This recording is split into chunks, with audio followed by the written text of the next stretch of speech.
Hey everybody, welcome back. This is week 28. We're going to do the week 28 lesson for honors chemistry. Let's start here. Who can read this message out loud for us?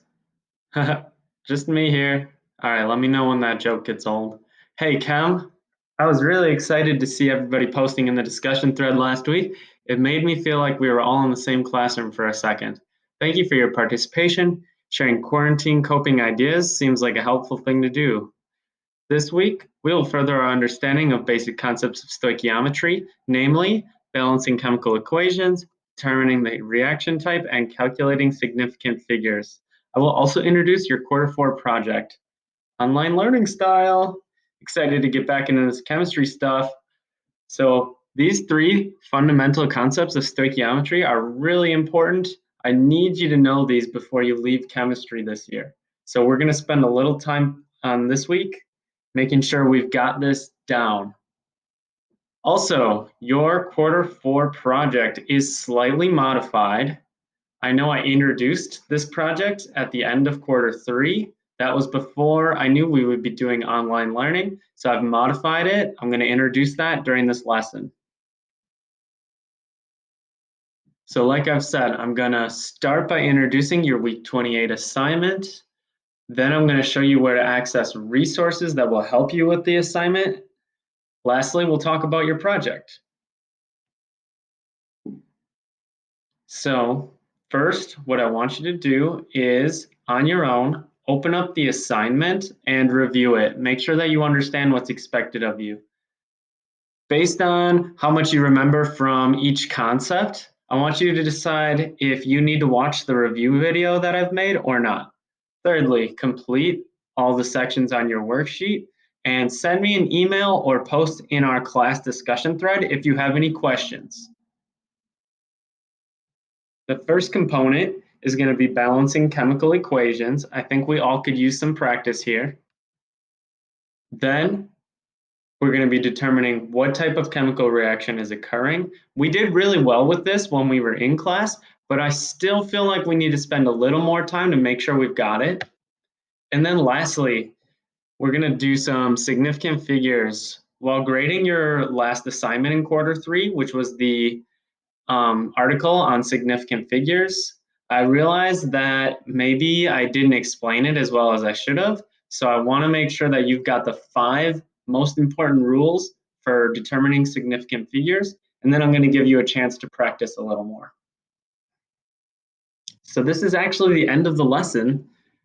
I'm just going to introduce your assignment now, and then I'm going to talk about the project. Here's the assignment. Okay, so section 1, balancing and determining the type of reaction.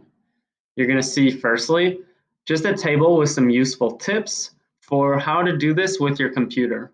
For example, if you want to subscript your text, which is to make it small, like you see here, all you have to do is Control and comma. That makes it subscript. Inserting an extra row. Some of these you might need to insert an extra row if I made a mistake and I didn't give you enough rows. So just right click by clicking with 2 fingers and go to Insert Row. Lastly, to make an arrow like you see here, you're just going to use the dash, dash, and this greater than symbol in a row and hit the space bar like this. Watch. Dash, dash, greater than, space. Makes an arrow. For each of these, I want you to balance the equation first using this table.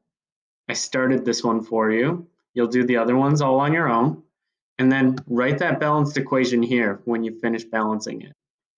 There is a tutorial on how to balance chemical equations. I will link that right up here. I haven't made the video yet. When I do, I will link it here. And you can use that if you're feeling like you need a review on how to balance chemical equations. After you've done that, I want you to figure out what type of reaction is occurring. Again, if you feel like you need a review, you don't quite remember how to determine the type of reaction that's occurring, I'm going to link a video right here for you. There are also, if I go back, slides that I'm going to be using in my explanation during these tutorial videos. Like for example, you can see here, this is the section where I'll be talking about how to balance an equation. And this will be the section where I talk about how to determine the type of reaction that's occurring. Okay, so you'll have to watch the other tutorial videos to get that information, because I know that not everybody needs it. That's that. So each of these, balance the equation, tell me what type of reaction is occurring, and explain how you know what type of reaction is occurring. For example, if H2O2 turns into H2O and O2, I know that that's a decomposition reaction because one thing is breaking apart into two. I would type that here. That's what I'm looking for. So that is section 1. Section 2, let me scroll down. There are 15 of these. Section 2, right here, starts with some important rules for determining significant figures. These are rules that I hope you understand already from reading the article I assigned during quarter 3. And if not, I've got them right here in black and white for you, literally. So if you want a little in-depth explanation for why this has 3 significant figures and why this has 4, etc., I am making a tutorial video. I will explain this table more in depth there. That will be linked in these directions. I will also place video links to all of these instructional videos in the slides as well. I just want to make it as accessible as possible. Putting it in multiple places helps you access that. So down here should be pretty simple, but I want to make sure that everybody's got it because I did see a lot of errors on the last assignment. Highlight how many significant figures there are and write that number down. So for example, if I thought that this had 1 significant figure, I would highlight this with the tool up here, highlight color. Highlight it whatever color you want. I like orange. And then I thought it was 1, so boom, 1 significant figure. That's all there is to that. So if you need a little review of significant figures, watch the tutorial video. All right, so let's discuss your quarter 4 project. Before we talk about it, I want you to know that semester 2, right now, my plan is instead of a final exam, we are going to do 2 lab reports. That will be your final exam grade for semester 2. Unless I hear something different from one of the principals or from the MMSD district, that's what we're going to move forward with. There's still some things up in the air with how we're grading students during quarter 4, so I just want you to know that this is not for sure your exam grade, but I'm 90% sure, 95% sure that this project will count as your exam grade. Let me tell you what the project is. On your Google Classroom, under quarter 4 guidelines, expectations, schedule, and kitchen labs, you're going to click on this. This is going to give you some information about what we discussed, which is the weekly format of this online class, but also your quarter 4 project expectations. Right here is where I want you to look. Quarter 4 project, kitchen labs with reports. This is what I'm going to be talking about. So a kitchen lab is a chemistry lab that you can do in your own kitchen or at your own house. You are going to write 2 lab reports during quarter 2 on 2 kitchen labs. You are either going to be doing these kitchen labs and recording them if you want to get a little extra credit, or you are going to watch a video of one of your teachers, a peer, or somebody on YouTube doing the chemical reaction or the experiment. You can choose to write a lab report whether you do it yourself or whether you watch somebody else do it. I'll give you the same grade whether you do it yourself, whether you watch somebody do it. If you record yourself doing the experiment, that gives other students the opportunity to watch you do the experiment so they can write their lab report on your experiment. That is why I'm offering extra credit for anybody that decides to record themselves doing the experiment. I know Mrs. Walters, one of our other chemistry teachers, already recorded herself doing an experiment that I'll share with you. And I plan on doing some as well, hoping that we can get Mr. Malloy in on the action too and get him to do an experiment and record himself. So we will be uploading those to the list that is at the bottom of this document. You'll notice that I've already got a bunch of options here listed for you. These are all things that you can do for your kitchen lab. Also, you can, on your own, find a different kitchen lab idea. Maybe run it by me first before you invest all the time and energy into doing that experiment, so I can let you know if it's appropriate for our grade level and for our what we've covered in class. But I want you to be creative with this. If you find one on your own, I'm going to grade it a little more leniently. So these are the things you can choose from. Based on the experiment, I want you to write up a lab report. So we've had a lot of practice with lab reports. You know how to format them. You know what I'm expecting. If you forgot, I will link in some documents that are helpful. Like here, you can click to find the rubric that your chem lab reports are graded on. Remember, this is the document I gave you for how to format a lab report. And I will link in some basic guidelines right here. I'll make another tutorial video. The first lab report is going to be due May 8th. I picked that day because it's about halfway through our quarter.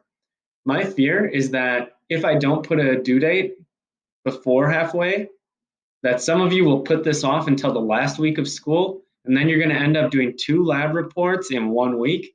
That's going to be stressful. I want to save you some stress. So I'm going to make the due date a little earlier. This is more like a guideline.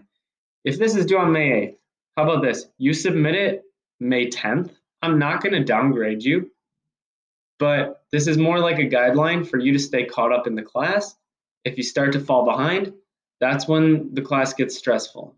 So make sure you're keeping up with the due dates, May 8th. And then the second one is June 11th. That is the day before the last day of school. So just so you know, those are more of guidelines. They're kind of squishy, but don't take advantage of that. Make sure you're staying on top of your game.